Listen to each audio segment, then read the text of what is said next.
This is the Strat-O-Matic Baseball Excel 1970-73 Carryover League. Brought to you by the Shrimp Trawler YouTube channel.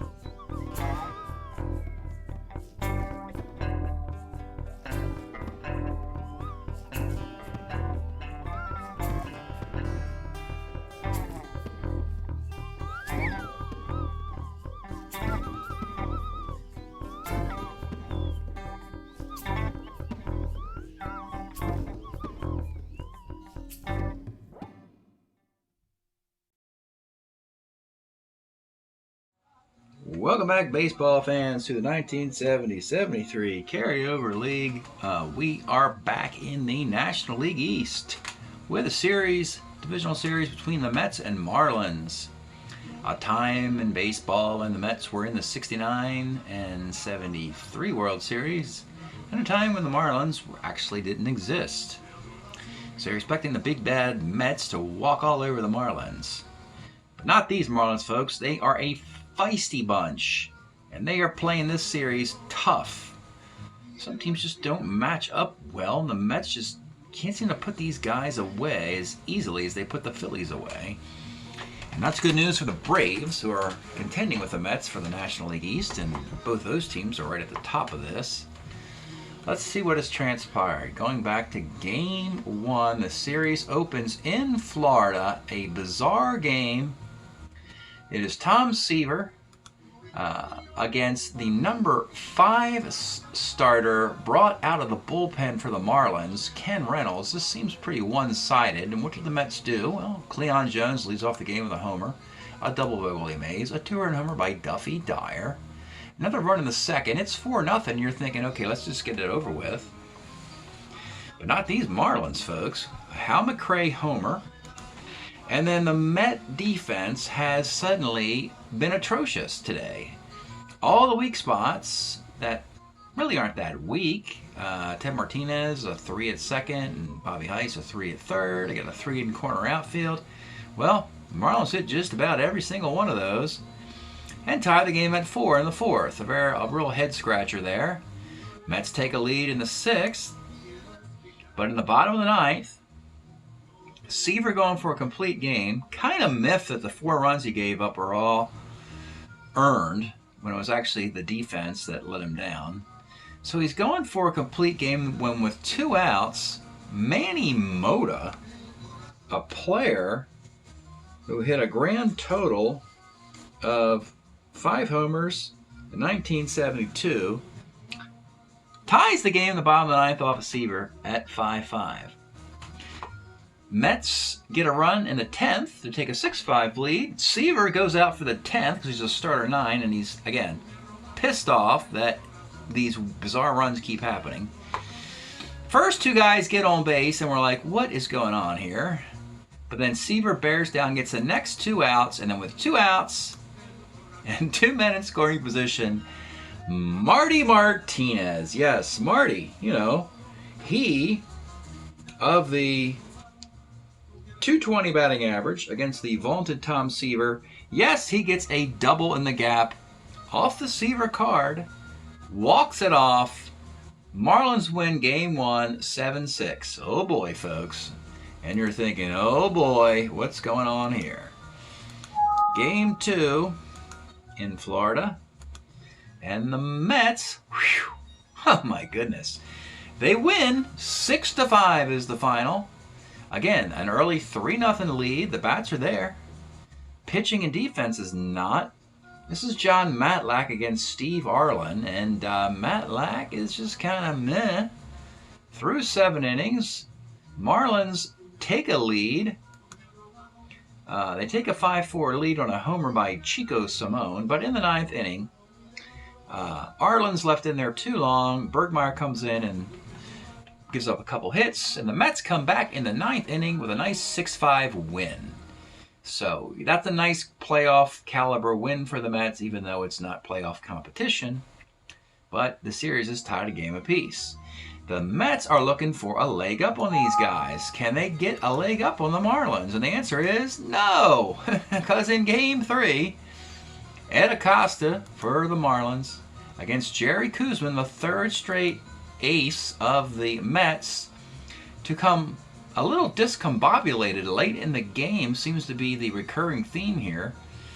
It's a low-scoring game. It's 3-1 when in the 7th and 8th innings, Jerry Koosman gets peppered with singles, and the Met bullpen is like, "What's going on, gang? Just get us in there. We need to pitch."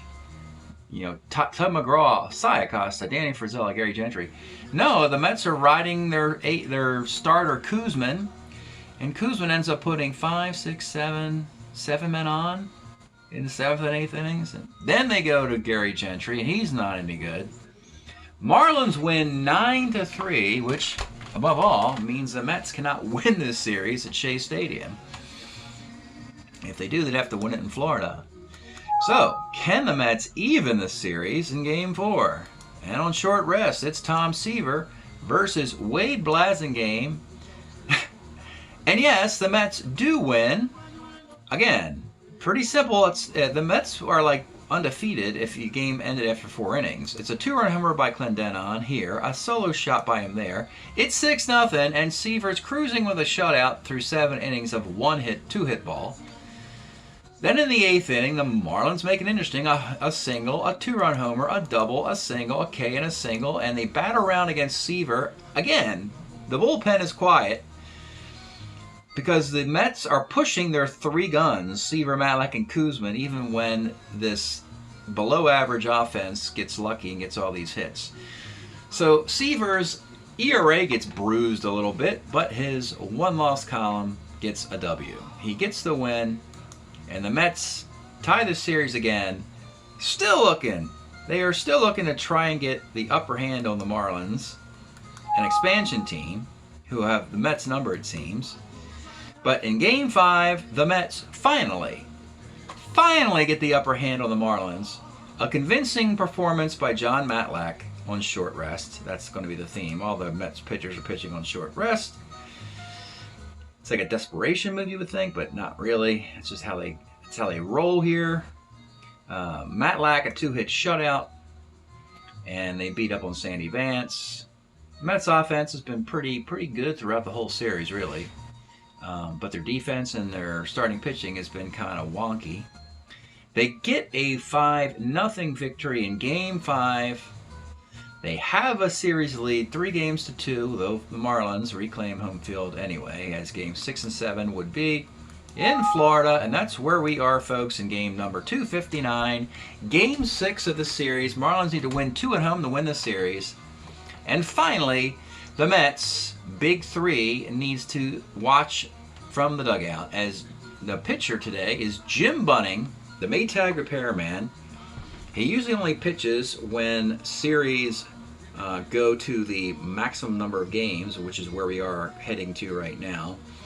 So Bunning has to pitch because Seaver, Matlack, and Koosman have already pitched on 3 days rest. There's no day off.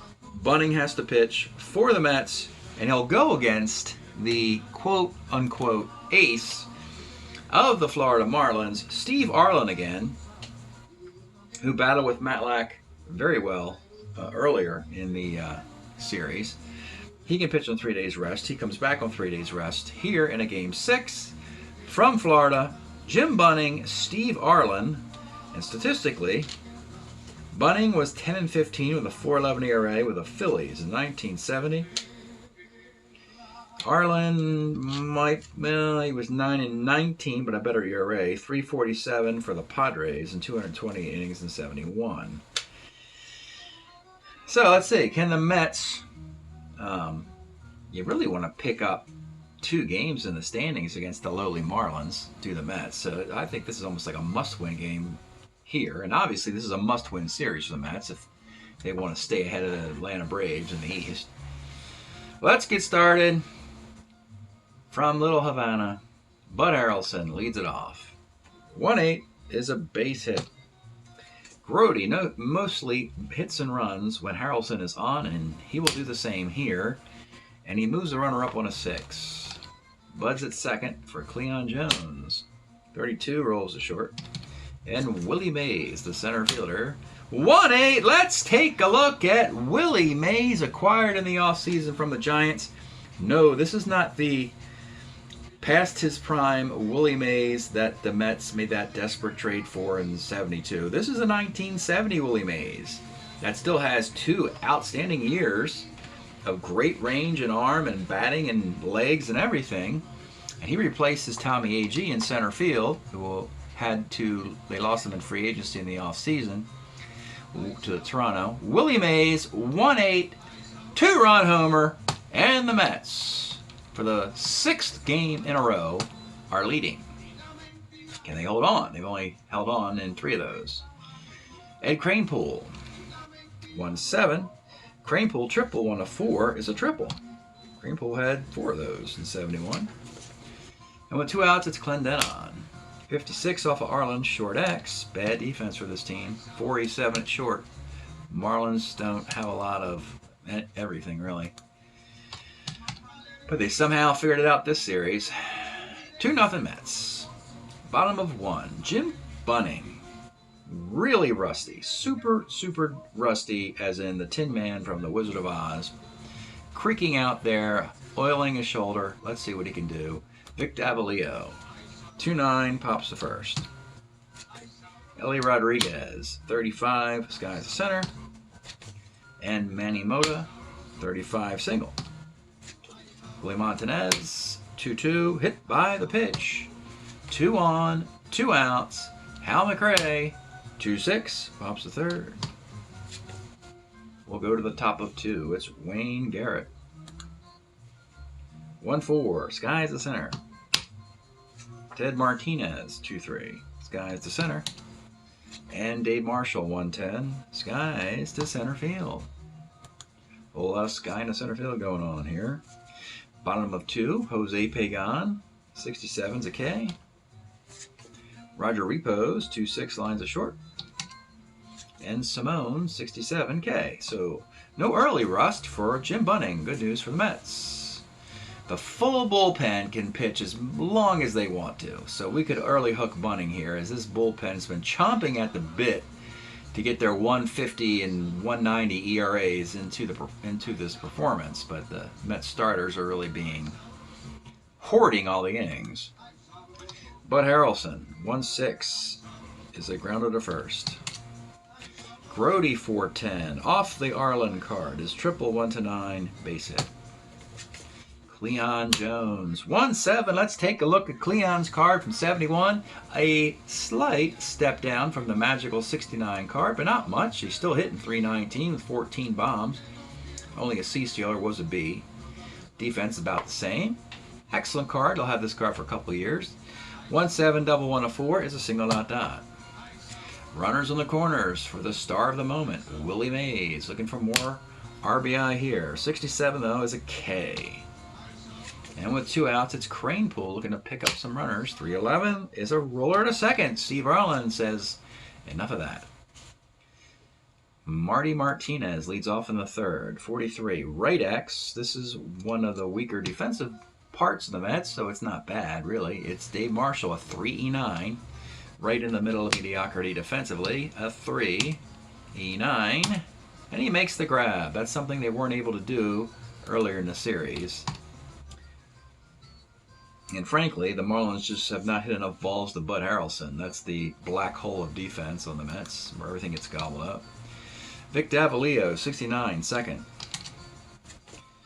Ellie Rodriguez, 33, grounds to short. Nice start for Bunning. A couple more innings, we might put him in a situation where he can't lose the game by pulling him with the lead. Clendenon, 1-3, flies to right. Wayne Garrett, 55, rolls second. Ted Martinez, 68, is a walk. Dave Marshall, 48, off of Arlen, is a single to center field. Martinez won't make the final out at third base. Actually, he will. He's going to run on an 18 on the weak arm to get to third, and he makes it, and it'll be Bud Harrelson. 2-4 for Bud is a grounder to first. Well, Mets have had 7 base runners, just a couple runs. 2-zip in the bottom of the fourth. Manny Mota, 39, single, 1-17, base hit. Your tie run, Willie Montanez, 2-3. That's your 5-4-3 double play. And 2 outs. Hal Mcrae, 2-7. Lines the second. Jim Bunning. Nifty 2-hitter through 4. Jerry Grody, 2. The Max, 39 is a ground to the third. Leon Jones, 46 is a K. Willie Mays, 38 again, and you saw the card. It's going to be a base hit in the center field. And with 2 outs, it's Ed Kranepool. Ed Kranepool, let's look at the card now. Tripled in the first inning on the roll of 1-7. This time, 1-6 is homer 1-2 double. And looky here, folks.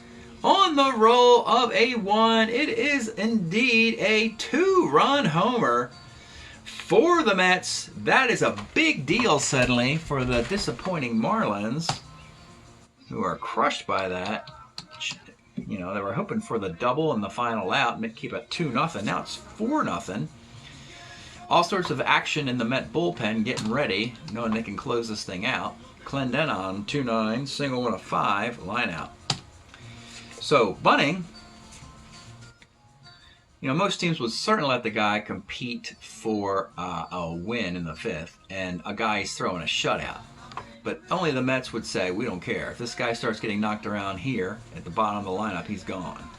So Bunning needs 3 outs to qualify for a win and with a 4-0 lead. And the bottom of the lineup's pretty weak, so let's see. Jose Pagan.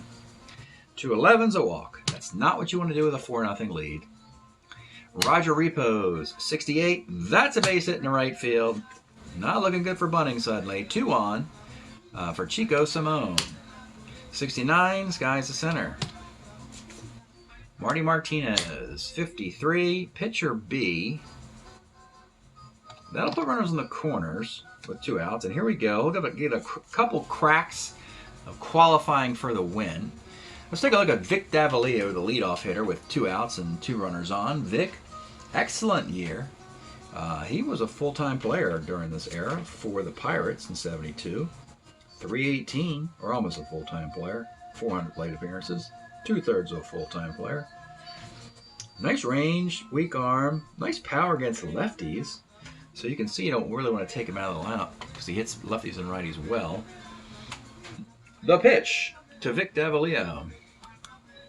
4-10 off a Bunning card is center X. And here we go, folks. It's Willie Mays, the 2-10 in center field. And the defense of the Mets has been bad on the road. And the play is caught. Willie Mays makes the grab there. Fly ball 8. Whew. And a big sigh of relief for Jim Bunning, who escapes the 5th inning with his shutout intact. And now we know he cannot lose this game. 4-0. Tough series of events in the 5th inning here. The 2-run homer here by Kranepool and leaving the runners on here by the Marlins. And it seems like the Mets finally have the Marlins where they want them. Wayne Garrett leads off in the 6th. Wayne Garrett, 5-10. This guy's in the center. Mota is a 4-2 in center field.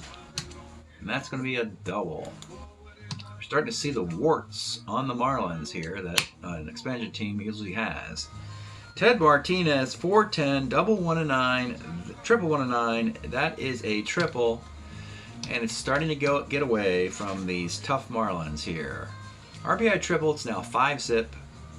Arlen's a starter 7, and he's the ace. He will continue. Dave Marshall, 37 is a K. With 1 out and a man at third, they'll bring it up for the A bunting Bud Harrelson. 45, short X. Need a big play here out of their 4-7 shortstop. And they get it. He holds the runner. And with 2 outs, they move it back for Grody.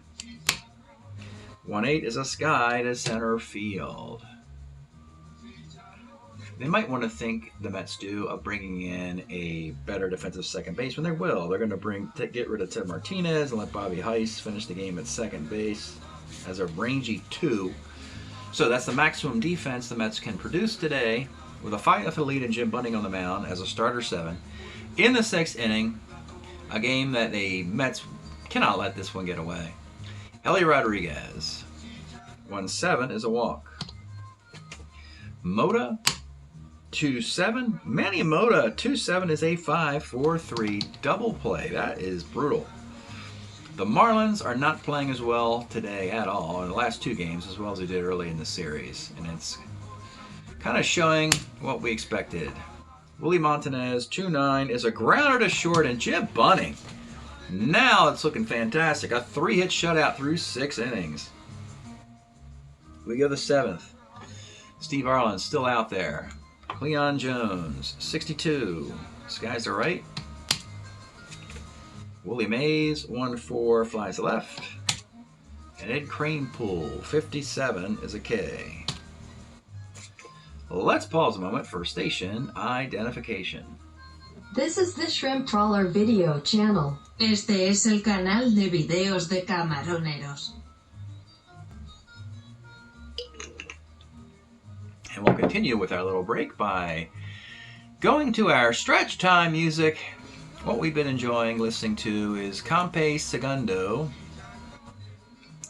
an anniversary of the Buena Vista Social Club. A lot of stuff recorded here. I don't know what year this was all produced, but I'm pretty sure that Campe was probably 90 years old when he did it. Most of it. Recorded later in his career. 2 hours and 12 minutes.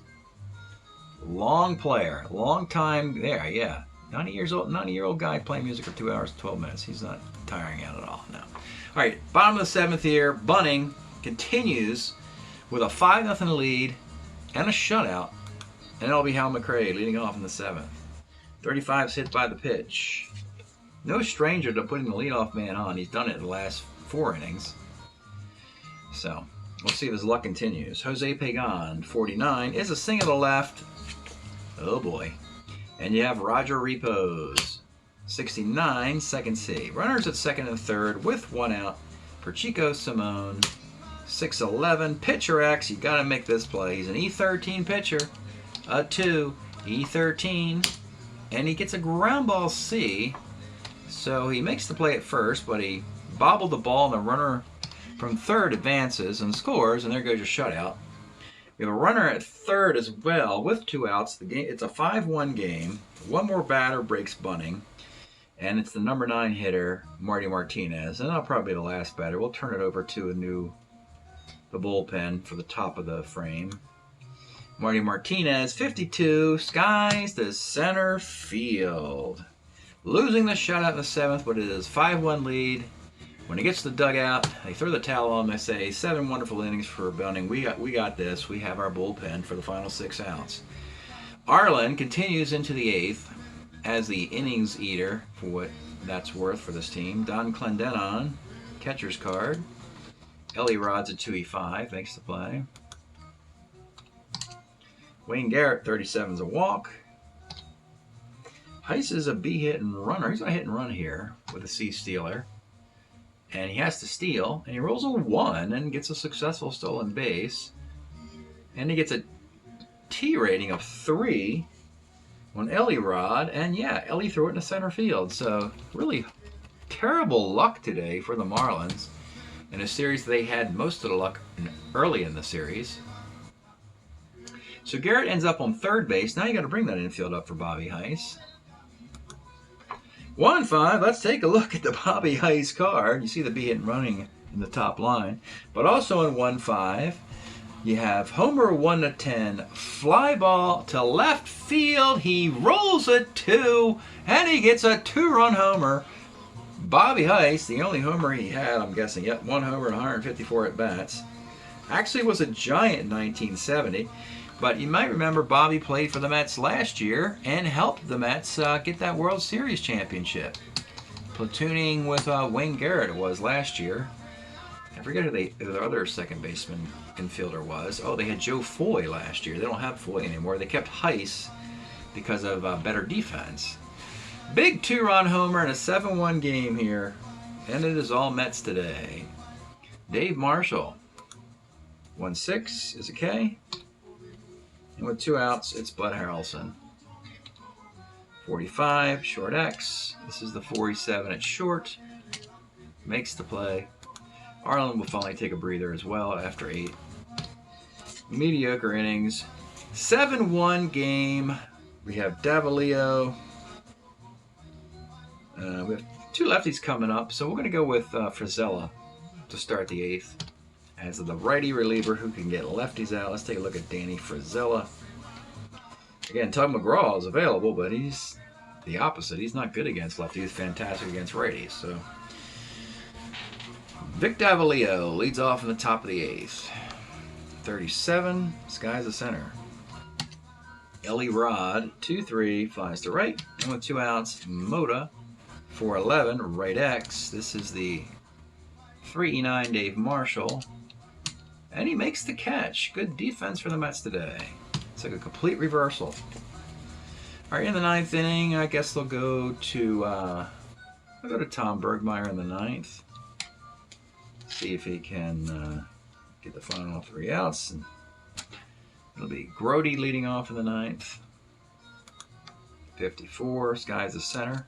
Moda's out there, is like 42, and he makes the catch. Nice catch there. Leon Jones, 47, is single 1 to 8 off Bergmeyer. It's the line out. Willie Mays, 34, grounds to short. Bottom of the 9th, Frizzella will face Montanez, and then we'll probably see Tug McGraw here.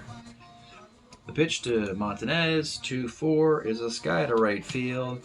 Not a safe situation, but the tugboat needs some work. He will come on with 2 outs to get into the 9th inning for a series win. Here's Tug McGraw, the hero of Game 5 of the World Series a year ago. That relief 4 in the top right-hand corner. He went 4 innings of relief in a Game 5 closeout win over the Detroit Tigers in the World Series. Probably the most important move in that World Series run. Letting this guy pitch 4 innings. Today, he just needs to get a couple batters out. And it'll be Hal Mcrae. The pitch to Hal. 2-8. Let's take a look at the Hal Mcrae card. Welcome to Florida, Tug. And Mcrae hits one into hits one into the Cuban sandwich vendor grill. 2-8. That is a home run, and it is 7-2. Jose Pagan, 39, pops to short, and with 2 outs. It is Roger Repos, a lefty who hits lefties well. 66 off McGraw, though, is a K. A little bit of rust with McGraw with the first batter, then he settles down. Finishes off the Florida Marlins finally in 6 games, winning the last 3 of them. So a nice finish for the Mets in this series after really struggling at the beginning.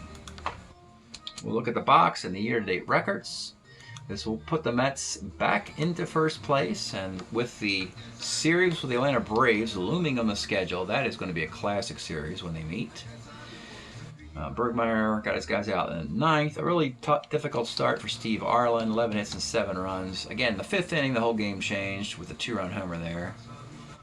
We have all 7 were earned. Yuck. 2 walks and 5 strikeouts. McGraw gives up a solo home run in the 9th and a strikeout. Inning and a third for Frizzella. 7 really strong innings for Jim Bunning, showing that he can go long in games when he's not been called upon to pitch very frequently.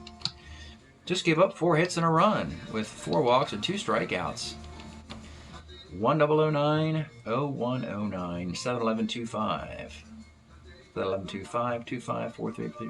Well, I'll be curious when we look at the box to see how much participation Bunning has compared to the other guys for the Mets. Game 6 in the books. Mets win the series 4-2. Let's look at the year-to-date numbers for both teams.